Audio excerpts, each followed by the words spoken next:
ese acto va a estar muy difícil de seguir, a menos que me pongas música. Generalmente comparto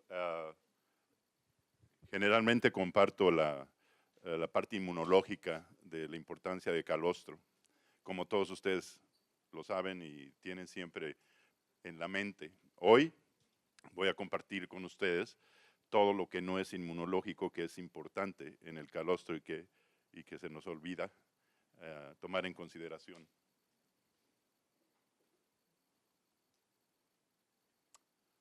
Entonces vamos a hablar, de acuerdo a como la doctora lo presentó anteriormente, vamos a estar hablando de la programación del desarrollo. La programación del desarrollo afecta el fenotipo adulto de la vaca. Entonces, para que este fenotipo adulto sea correcto, tiene que estar influenciado por dos cosas. La genética, que aquí todo el mundo conoce, ¿verdad? Y la reconoce como muy importante. Y lo otro que hablaba la doctora, que es el medio ambiente, donde se desarrolla esa genética, ¿verdad? Que eso se conoce como la epigenética. Entonces, hoy vamos a hablar de los factores epigenéticos en el calostro que te afectan a esa genética y voy a dar ejemplos.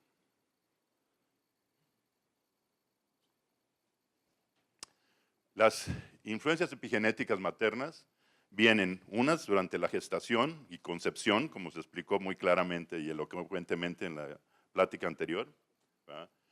Pero el tipo de placentación limita las influencias epigenéticas porque no hay transferencia de macromoléculas, ¿verdad? Entonces, las influencias son nutricionales muy importantes, como los indicaron anteriormente, ¿verdad? Pero son limitadas a esas influencias. Mientras que en humanos el tipo de placentación permite que macromoléculas pasen la placenta y den señales en el desarrollo de programación en el feto.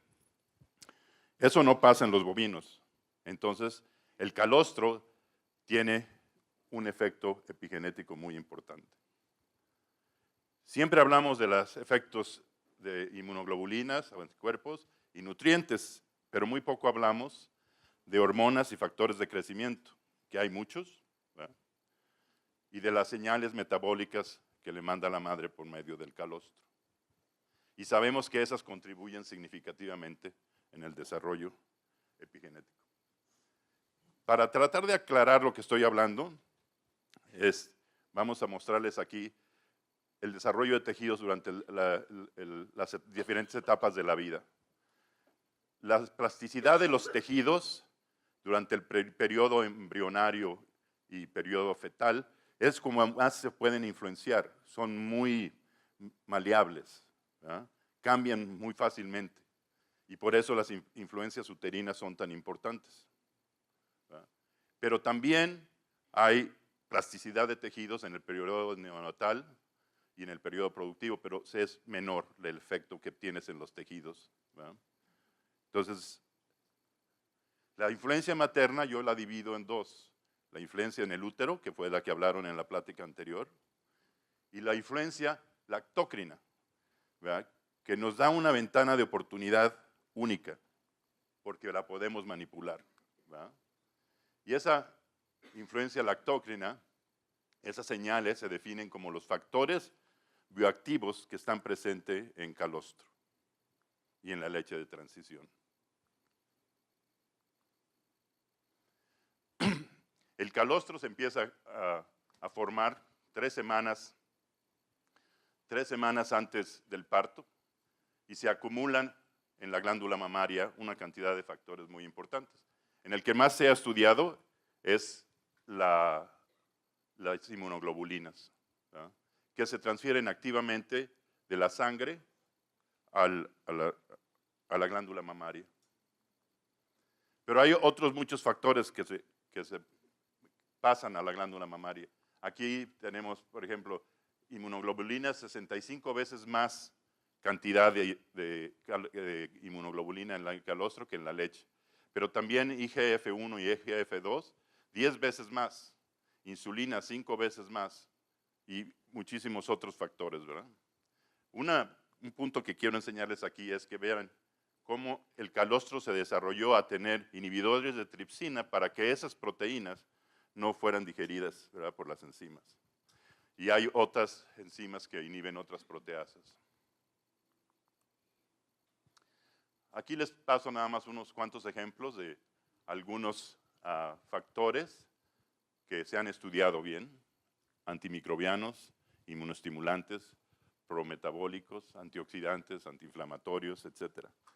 La lista son cientos de sustancias activas que van a tener un efecto en el recién nacido, si no, no estarían ahí. Entonces van a mandar esas señales. Aquí nada más les pongo otro ejemplo para que vean cómo es el calostro el que tiene la mayor cantidad. En el día 1, si ven la somatotropina, tiene 1.4 de microgramos por litro y desaparece después. IGF-1, 310 y al día 5 ya tiene muy poco. Prolactina de 100. Entonces todo va bajando y la primera leche que se toma el ternero es la que más va a influenciar, o el becerro. Y ahora se está estudiando muchísimo, gente se ha dado cuenta de la importancia que es. Y les voy a dar un ejemplo en cerdos, que es impresionante para que vean la influencia que tiene. En el calostro hay una enzima, una hormona que se llama relaxina. ¿Eh? Esa hormona relaxina tiene influencia en el útero en los primeros 3 días de vida. Y lo que hace la relaxina es que manda señales al epitelio uterino a que se expresen los receptores de estrógeno. Si la cerdita no recibe la relaxina de la madre, va a tener menos receptores de estrógeno. Y al tener menos receptores de estrógeno, se va a tardar en la maduración uterina. Va a haber retraso al primer servicio. Eso no se ha demostrado todavía en becerras, pero seguramente se va a demostrar, porque es una hormona que ese es uno de sus efectos, ¿verdad? Y esto está muy bien documentado ya en la literatura.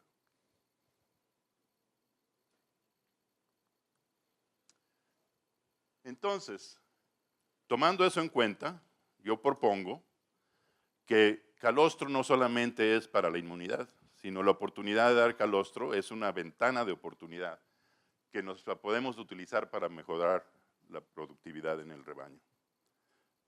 Y ahora les voy a dar un poco de datos.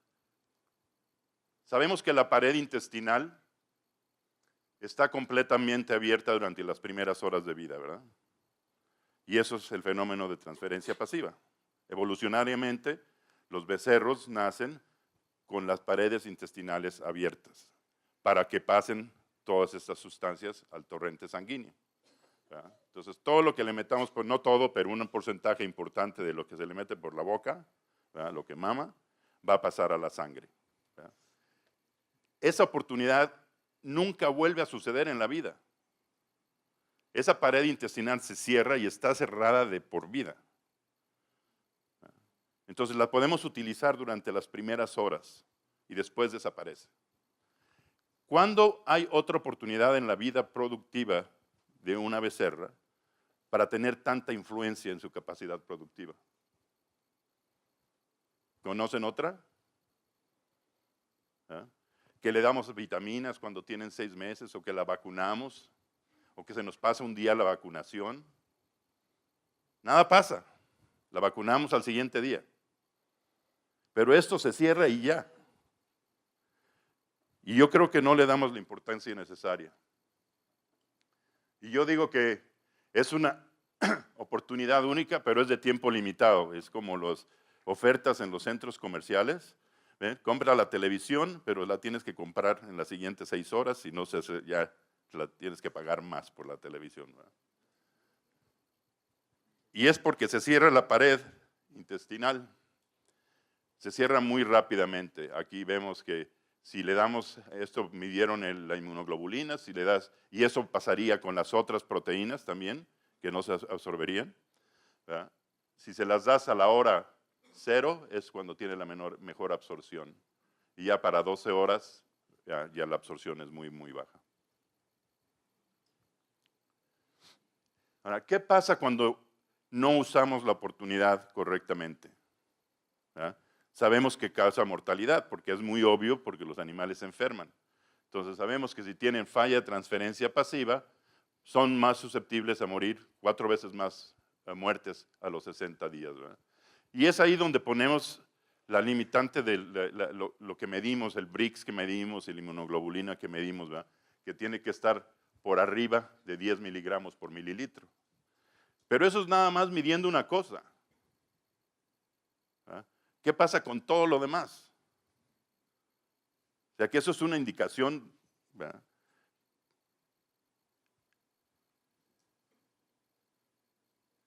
Entonces, si les falló la transferencia pasiva, lo que se han estudiado es que tiene más mortalidad, más mortalidad, aumenta el descarte, hay atraso al primer servicio. Y si tienen diarrea, ¿verdad? La probabilidad de que se retrase el primer parto es más alta, es 3 veces más alta. Y que se descarten del hato es más alto también después del primer parto. ¿No? Entonces sabemos que hacerlo mal, ¿verdad? No conviene. Y aún así lo seguimos haciendo mal. ¿A qué pasa si lo hacemos bien? Si usamos esa ventana correctamente. ¿No? Pues ahí tenemos lo contrario. Tienes aumento de ganancia de peso y todo esto está muy bien documentado. Reducción del porcentaje del descarte, aumento de la producción de leche. Influenciado nada más por la cantidad de calostro que se consume. ¿Verdad? Y ahora vamos a presentar algunos datos. Basados en esto, la influencia lactócrina en las primeras horas del nacimiento, como les dije, se afecta por la habilidad de lo que se toma, va a pasar al torrente sanguíneo. Pero solamente 30 a 40% de eso pasa al torrente sanguíneo. ¿Qué pasa con el otro 60%? ¿Qué hace? No se está desperdiciando. Pues ahora se sabe que componentes en el calostro, y los que más han estudiado son insulina, hormona del crecimiento, la hormona que se parece a la insulina y el colesterol. Las vellosidades entre las células en el intestino tienen receptores para todas esas moléculas. ¿Verdad? Entonces, esos receptores capturan esos factores y causan transcripción genética que influencia metabolismo, proliferación de las células y sobrevivencia de las células, etc. O sea, hace que los genes se expresen y tengan un efecto local que va a influenciar el desarrollo del tejido. Y ahora se está estudiando mucho eso en ganado.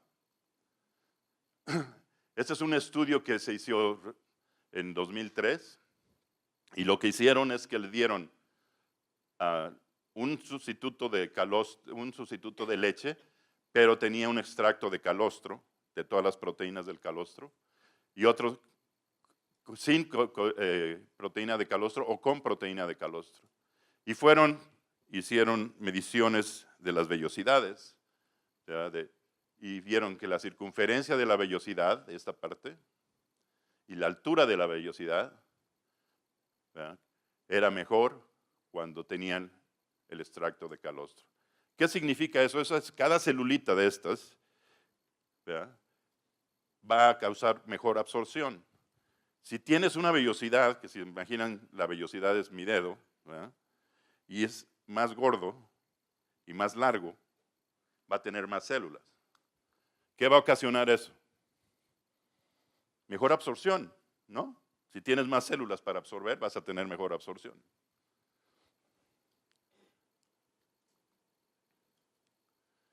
Entonces, eso es algunos de los factores que tienen efecto directo en el crecimiento de las vellosidades. ¿Qué otros factores tiene el calostro que son de importancia? La grasa. ¿Ah? La grasa de calostro es diferente a la grasa de leche. ¿Ah?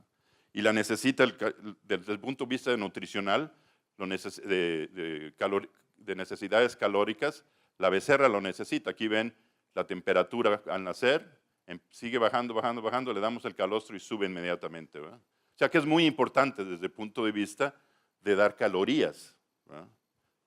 Pero también es importante porque activa las células marrón, ¿verdad? Para que las células marrón que están en el recién nacido, que son las reservas de energía, produzcan esa energía. Vean en esta gráfica cómo si les das calostro o les das leche, la concentración de ácidos grasos en la sangre es muchísimo más alta o se activa en el calostro y no en la leche. Además de eso,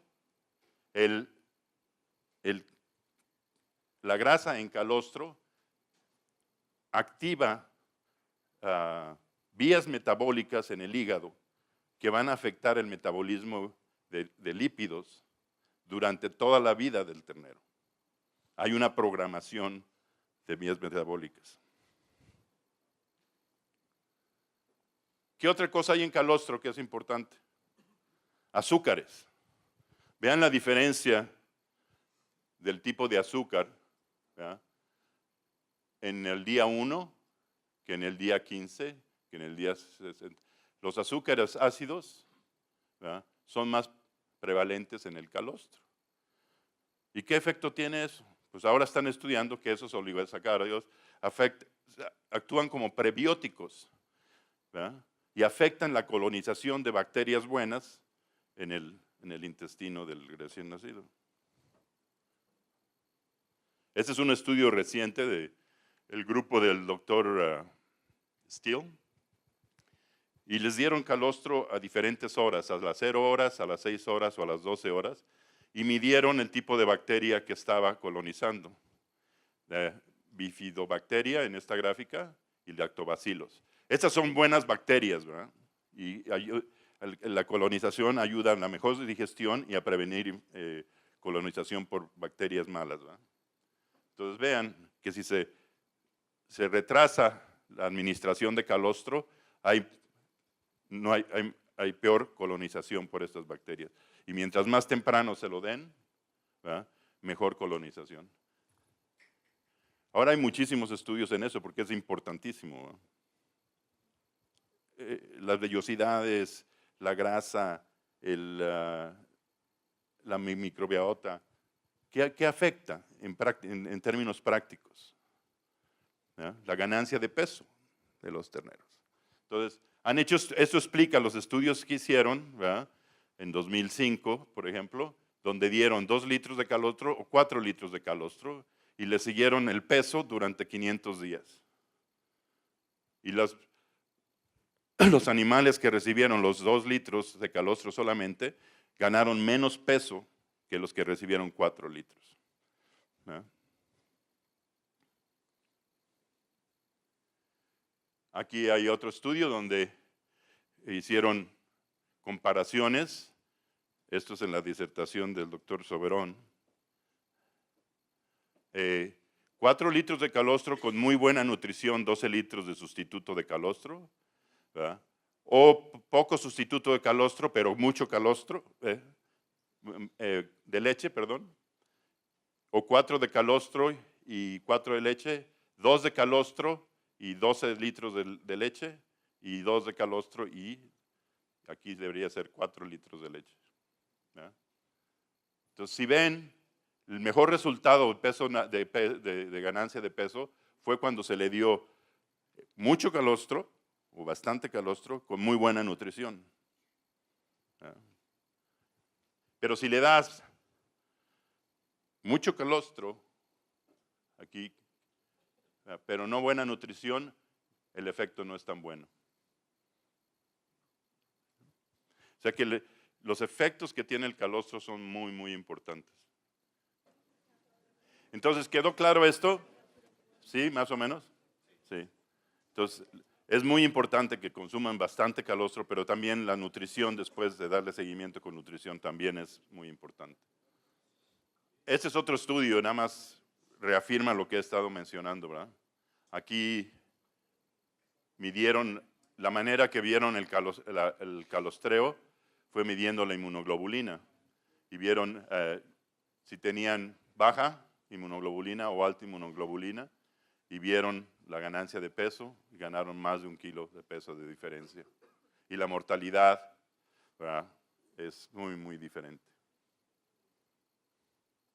Este es un estudio muy interesante porque me trae al ejemplo que les estaba dando yo de la relaxina. Este estudio se hizo en el 2011 y igual fueron a 22 establos o 23 establos y muestrearon para medir la inmunoglobulina. Y los clasificaron en establos o vacas que tenían baja inmunoglobulina, buena inmunoglobulina o excelente inmunoglobulina, ¿verdad? Y después le dieron seguimiento al primer servicio. Y estos son los días, ¿verdad? Las que tenían excelente llegaron al primer servicio 454 días. Mientras que la tenían malo, llegaron al primer servicio a 480. ¿Eso qué son? Un mes de diferencia al primer servicio. Y nada más porque se calostrearon bien o mal, ¿verdad? En este vieron la producción de leche. Si les daban 2 litros de calostro al nacimiento o 4 litros de calostro al nacimiento. Y ahí ven la diferencia en la primera lactancia y en la segunda lactancia. Una diferencia en 2 lactancias de 1.303 kilogramos. Entonces, si usamos esa ventana de oportunidad, y de verdad, no solamente por la inmunoglobulina, pero por todos los otros beneficios que tiene, ¿verdad?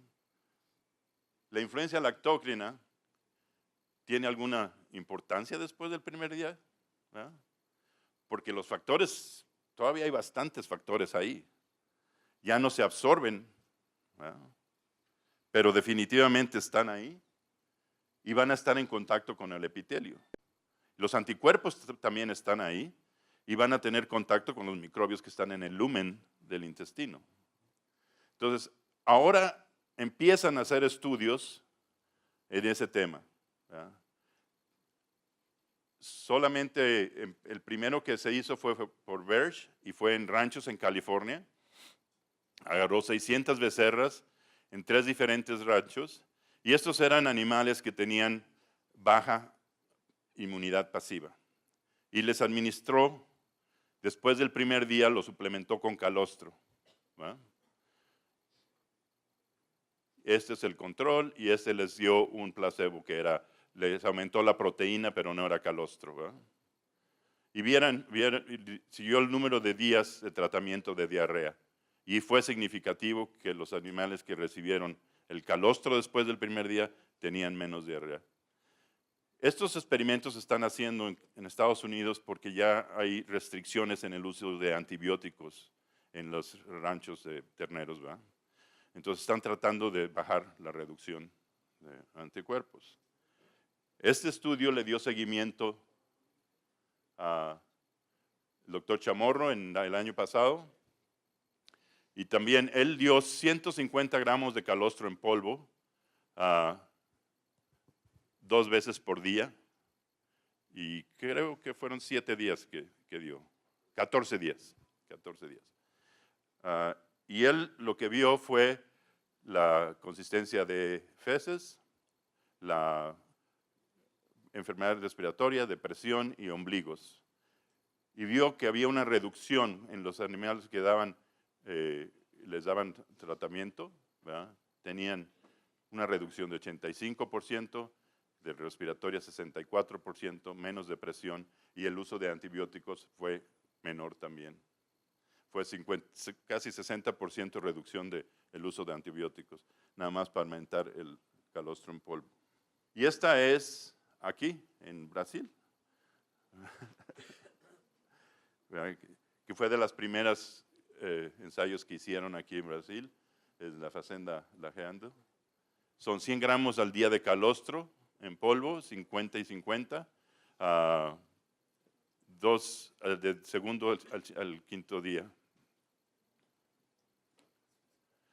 Porcentaje de animales con diarrea por becerros, la diferencia es de 12.5 a 50%. Es 37.5% de diferencia. Ganancia de peso, leche o leche con calostro, ahí se ven la diferencia, fue de 278 gramos por día. Entonces, Estos ejemplos nos indican que dando calostro después del primer día, de la primera toma, también ayuda, ¿verdad? Entonces, en conclusión, espero que los haya convencido, ¿verdad?, que la epigenética se afecta por el calostro y la leche de transición. Y eso afecta el fenotipo adulto, con mejor eficiencia reproductiva, mejor conversión alimenticia, mejor ganancia de peso y aumento de producción de leche. Obrigado.